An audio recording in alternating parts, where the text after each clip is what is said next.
I, 30 male, caught my wife, 29 female, of 7 years messaging her ex-boyfriend things that no husband wants to read. She begged me not to leave her, and I haven't. But I can't stop asking, what if they were never caught? It's killing me inside. Please help. When I chose to leave Mormonism a few years ago, my wife and I began experiencing troubles. We were both extremely devout. Despite the fact that we remained together, our marriage struggled as my opinions and perceptions on some issues started to shift radically, eventually changing me. I began to doubt my intentions for marrying and having children at such a young age, which caused me to become angry and resentful. I absolutely acknowledged that I was a bad spouse at this period. We split up for about 2 months after this, and something remarkable occurred while she was away living with her uber-Mormon parents. She investigated what I had and also discovered that Mormonism was a hoax. She ultimately returned home, but things didn't improve much. I was still a little remote, and I had grown preoccupied with demonstrating religion and God in general. This lasted nearly a year. We had a massive disagreement in November of 2013, which put me on the sofa. I couldn't sleep, so I took her iPad. I discovered a series of Facebook chats between her and her ex-boyfriend, of whom she has always talked highly. The only reason they didn't marry was because he wasn't a Mormon, and her parents would not have approved. They'd been chatting on and off for roughly 8 months, nothing really serious. Their most recent email, on the other hand, was a little thicker. She told him how much she regretted not marrying him because of their religious differences, and how wonderful they would have been together. She also said that she had occasional fantasies about them reuniting. She concluded by claiming she still loved him. He reacted by saying he felt the same way. Reading this and realizing where it was coming from gave me a much-needed wake-up call. I realized I was pushing the most essential thing in the world away from me. When I questioned her about it, she was very angry, but after a lengthy discussion and many tears, we made it through the night unscathed. The next month was without a doubt one of the nicest we'd ever had. Everything appeared to have improved enormously, from our life to the way we communicated.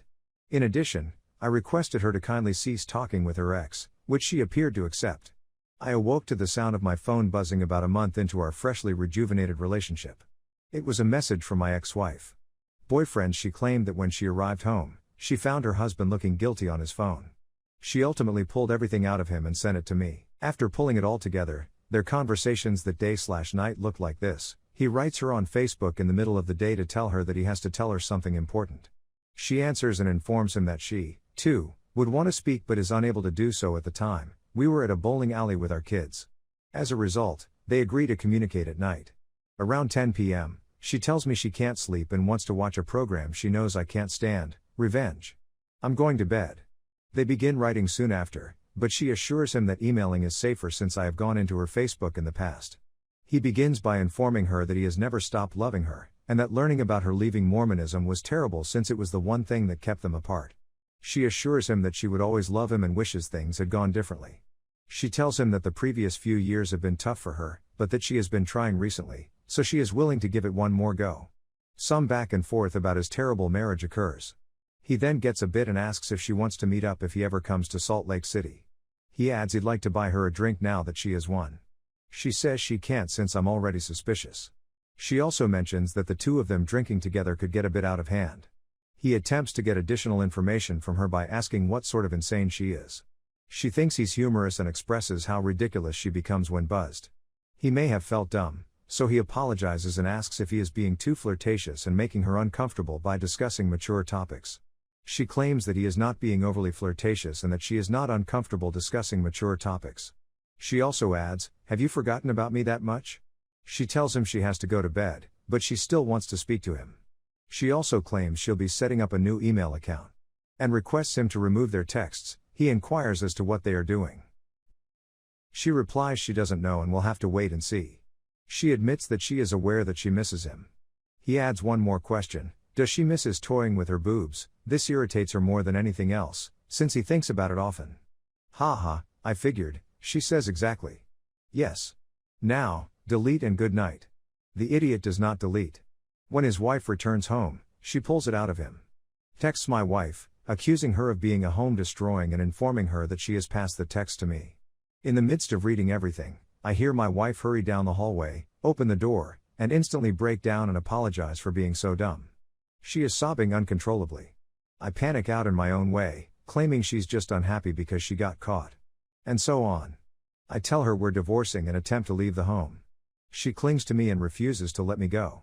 She admits that she was caught up in the moment and had no intention of things going anywhere. She brings up the fact that I withheld love for all those years, which was one of the reasons she did what she did. She said that she enjoyed getting comments from him and did not want them to stop. I mention how things have been going so well for her over the past month, and how I've provided her with everything she needs. She expresses skepticism about the relationship's long-term viability. I tell her I want a divorce once again, and she eventually lets me go. She is in tears. I go to my friend's house. She texted me all night and I didn't react a single time. I returned the next morning with the overpowering sensation that I did not want a divorce. We chatted some more, and I apologized to her. Things have been up and down since then. She's told him multiple times that she doesn't want anything to do with him, and I believe he finally got the point. But I can't get rid of the what if feeling. How long would that have lasted? What exactly is she capable of? What would have happened if they hadn't been caught? These questions are killing me, as is the way I feel when I think about them. I suppose all I need is some fresh eyes. I really appreciate it. Story 2. I, male 31, caught my wife, female 36, cheating. We've broke up but have to live together for the foreseeable. Need advice.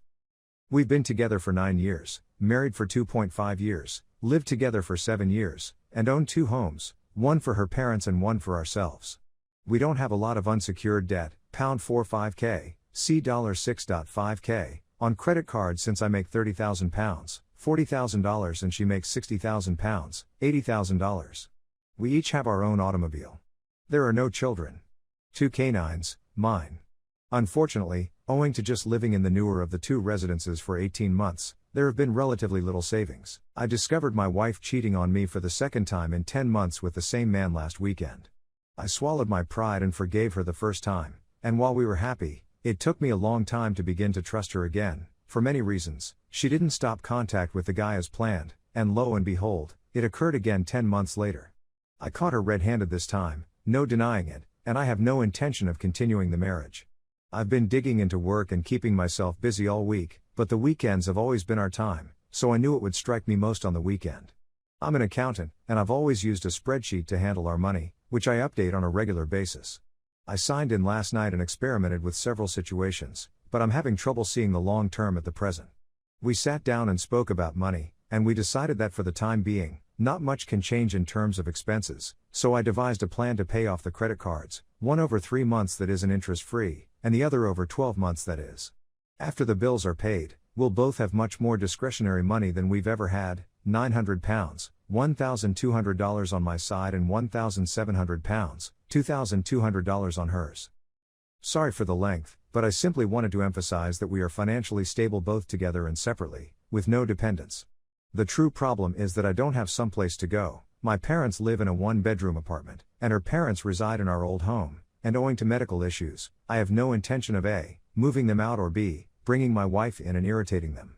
The purpose of this agreement was for them to spend the rest of their life in this home. I care about these folks and don't want her daughter's actions to jeopardize that arrangement. As a result, we're still living in the same home for the time being. I'm in the spare bedroom, and the rest of the home is ours. That's really strange. We're nearly behaving normal, but we're not eating or sleeping together. I'm not resentful, for the time being. In fact, a huge part of me anticipated her to do it again, so I'm pleased on some way that I no longer have to cope with the suspicion or worry. But I'm at a loss on what to do in the long run. I've dropped 5 pounds in 1 week since I haven't eaten much. So I'm curious if anybody has been in a similar situation? Could you suggest anything I should be doing to better prepare myself for when things become ugly? I have a free day ticket to my gym that I'm going to use today in the hopes that it will assist with my discipline and attention, but other than that, I'm absolutely lost. I apologize in advance for the lengthy message and any spelling errors. I'm on my phone. Thank you for your consideration. Update, even if some of it is undeservedly heinous. I talked with her parents, and they are ready to go in a few months, so I'm going to move back into my old home. I spoke with the ex, who was inebriated, and he was going to divide up the belongings, and I'd end up with the dogs. The remainder will be handled by attorneys.